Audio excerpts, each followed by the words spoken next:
Hi, I'm Dale Holliday coming to you from Corvallis, Oregon in the bountiful Willamette Valley.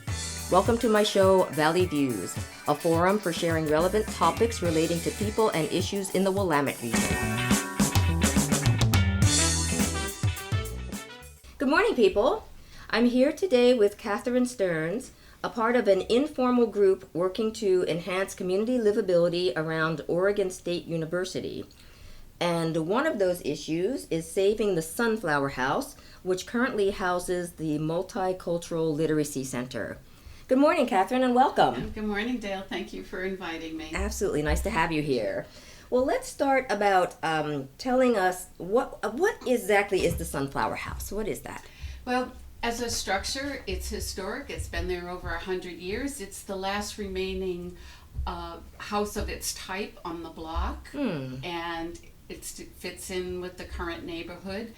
And it's on land owned by the state of Oregon and administered by OSU. And OSU wants to take down the house and put up student housing. Mm-hmm. Now, Sunflower House has an incredible history, especially in the last few decades. It was a community center back in the 60s, 70s, and 80s. It's where people went when they had a problem. It's where people went when they were new to town and needed a couch to crash on. Uh-huh. It had free medical clinic, free mental health services. Oh, I didn't know that. Etc. So it was a real hub of helping people have a good life in Corvallis. Mm-hmm. It went, then it became a home for homeless families. Mm-hmm. And that demand was so large, they ended up building a special set of buildings for homeless families. Mm-hmm. And the house was left empty for a while, but then some folks had a great idea that they wanted to have a multicultural center to serve and partner with people who come to Corvallis from other countries. This was the start of Corvallis Multicultural Center. Volunteers painted it, fixed it up, and made it a wonderful home that it is today. It's a beautiful house. Yes, It's a beautiful house and an incredible collection of art from around the world. Textile art, yes, bead art, you name it. It's an incredible place.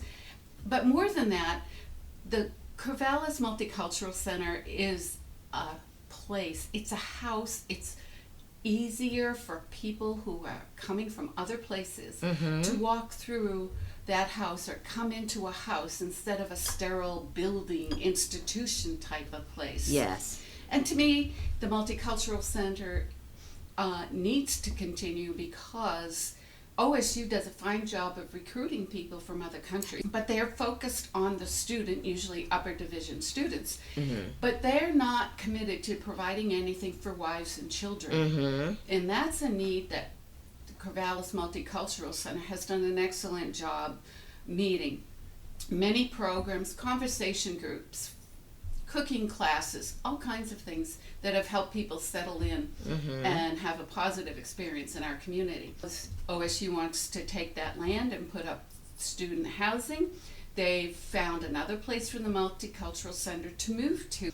It's about a third of the space that they need, but it's something that'll help the programs continue. Something on campus. Something on campus. There are several problems. The house isn't ready yet, so they're not going to have to move out.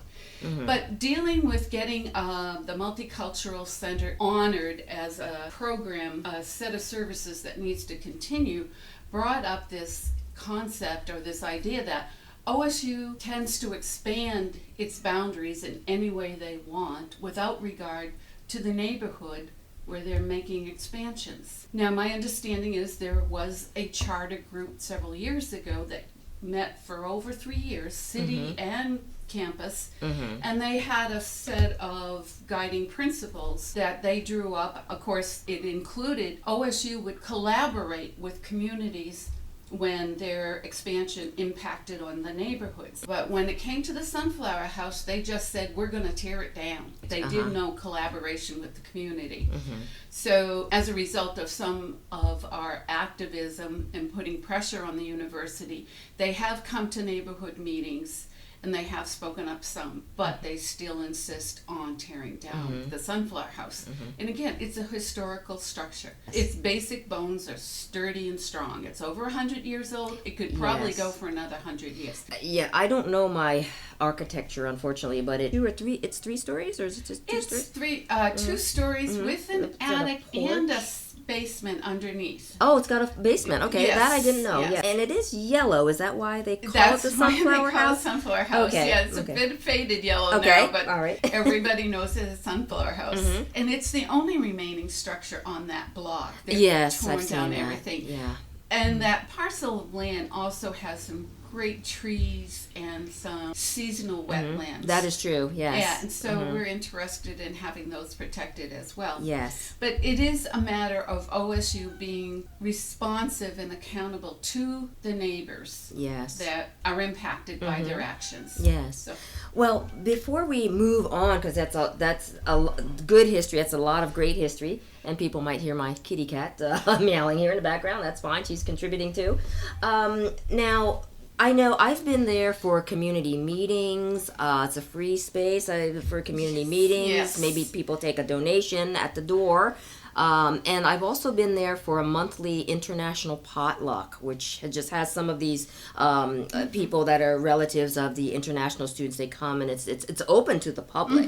It's just a beautiful potluck. yes. And so everything Catherine was talking about, and then just more. I mean, there's these other groups that meet there. So I mean, I've You're seen right. it. Yes. It is a community center that a lot of small groups, no matter what their mission and goals are, use to gather and have meetings without having a lot of expense to a meeting space. And it's conducive to that. It's a very nurturing space. There are 14 rooms. And I tell you, some nights of the week, you can't find an available room. Oh, I know that. It's heavily used Yes. by the community, as well as the program that go on through the Multicultural Center. Well, some of the special projects they have, and you've talked about why it's important to the community, not just history, but just active, supporting activism and supporting our international population. Is there something coming up, perhaps, that will be a next step in this process? Yes.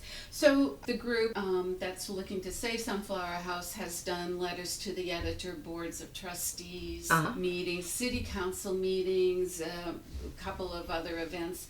But we do have a forum coming up on March 1st from 6 to 7:30 at Sunflower House. Because it's after work, we have some snacks, and we're going to have interactive presentations available for neighbors and other stakeholders to come in and experience the house, especially Good. those who haven't been there in a while. Currently, there is a international textile display going on, which is just fabulous, and it ties in really well with our wanting to have people experience Sunflower House and all its good points. So yes, the forum is coming up, and the forum is going to gather questions from the stakeholders, whether it be neighbors or other people who use Sunflower House. Yes. We want to know, what are their questions to the university? What do they want to ask OSU about what's happening in this situation? Seeing it, we're trying to model what a process that we thought OSU would do with the community whenever it wanted to expand. You invite people in, you invite the stakeholders in, you have an open, authentic conversation. Yes. You identify needs, you identify what's important to this neighborhood and what they don't want. Yes, true outreach. Yes. True outreach. And input, yes. And collaboration. Yes, input. Instead, what's been going on is that OSU makes a plan and they go tell the neighborhood, this is what we're doing. And knowing that they have agreed in their mission statements and with their charter with the city, this agreement with the city, that they would collaborate with the city and the community around these expansions. That's why we feel we're going to show them how it's done. Well, there you go. Well, how can people help support this work? I mean, you mentioned this forum, and I'll repeat, the forum is coming up this Thursday, March 1st, and it's at the Sunflower House itself, and which is on 128 Southwest 9th Street. It's near the corner of Monroe and 9th. Correct. Right. And so people can certainly come out to that. It's from 6 to 7. Are there any other ways that people can help support? Yes, if you have another language, you can come and sign up to be a volunteer to help with the conversation groups or international potluck or cooking classes, whatever. Nice. But more than that, to save Sunflower House, we're encouraging people to write letters to the editor, letters to President Ed Ray of the university. Because we went to the Board of Trustees twice and spoke to them about this situation, and they continue to put the decision-making onto the President Ed Ray. So that's a place where he needs to hear from people besides us. He knows we're out there waving the flags, but he needs to know that it's not just us. Right. So please write Ed Ray, and you can do that online, or you can just look up the university's address and send it there. Come to the city council meetings and let your city councilor, whether you can make it to the city council meeting, if you're in the Corvallis area and you have a city councilor, express your opinions and your wants to that city councilor, because we're having a hard time getting the city to feel like they can have an impact on this decision making of OSU. They have an agreement. The agreement was that it was going to be a graceful interface from downtown Corvallis to the grand gates of the university. Right, a greenway or something like that. Yes, exactly. Yeah. A graceful interface between downtown and the university. Very walkable, very Yes, pedestrian yes. friendly. But if you put up a 3-story brick structure with parking somewhere in there, it's not a graceful it's a interface whole different anymore. feel. It's a different aesthetic. It's a different mobility. It's different. Exactly. Yes. In light of that, we have given the Board of Trustees and the City Council alternative ideas in the form of architectural drawings of how the house could be incorporated into their plan. One of our local historical architects, Laura Stevens, did a marvelous job with a old train depot in Monroe, Oregon, and they saved that old train depot and incorporated it into the new library. And it's I've seen that. wonderful Yes. meeting space. It's on the main street there. Yeah, exactly. Very And it's nice. a wonderful piece of architecture, as well as a welcoming place for everybody going by. So we've given them some plans of what it could look like, but we've also, another one of our group came up with a concept where the Sunflower House would become part of a village, that it would be a integrated set of buildings with the Sunflower House as a center of whatever else is going on. So Nice. it could be, it's not that don't ever build here, it's about what is it you're building. Yes, what it looks like and the access and what it provides. Absolutely, that's great. Now, are there any websites or Facebook pages that would be useful for people? Yes, right now we have Save Sunflower House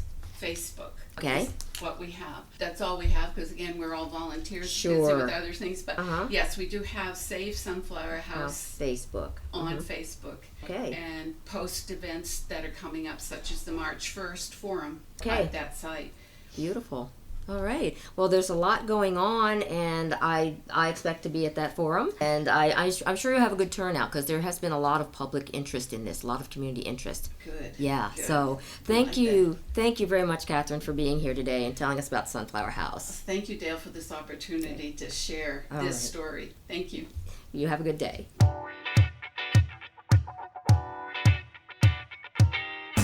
You've been listening to Valley Views. I'm your host, Dale Holliday, and I'd love to hear from you. Comments, questions, ideas for future topics, or other matters you would like explored. Email me at valleyviews@kboo.org.